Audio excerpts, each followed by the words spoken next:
महाराज जी भक्ति और ज्ञान में से क्या अधिक महत्वपूर्ण है? दोनों।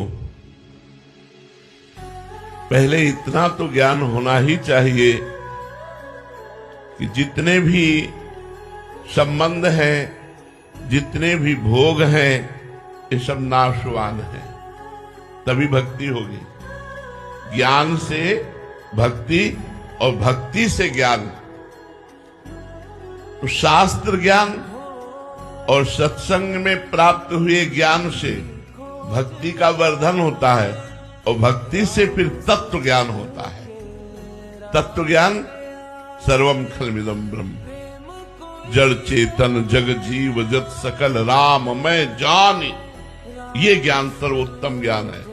वासुदेवा सर्वमिति सा महात्मा सुदुर्लभा, जो सब जगह अपने भगवान को देखता है ऐसा महात्मा मिलना दुर्लभ है। तो साधारण ज्ञान से, साधारण ज्ञान क्या हुआ?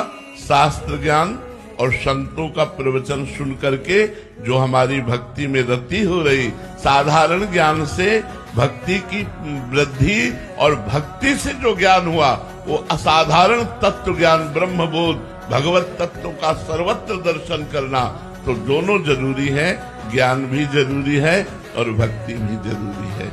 बिना ज्ञान के वैराग्य नहीं होता और बिना ज्ञान वैराग्य के भक्ति का वर्धन नहीं होता और बिना भक्ति बढ़े तत्वबोध नहीं होता, भगवत साक्षात्कार नहीं होता। इसलिए अत्यंत आवश्यक है ज्ञान भी और भक्ति भी। हाँ, आगे चलकर जब भक्ति अपना स्वरूप प्रकाशित करती है, आगे चलकर जब अपना ज्ञान स्वरूप प्रकाशित करता है, तो दोनों में भेद हो जाता है।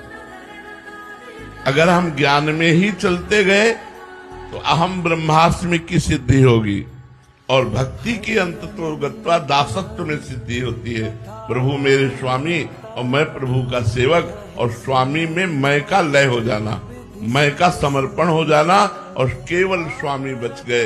राधे श्याम श्यामा श्याम, उन्हीं की स्मृति में मगन हो गया, ऐसा है।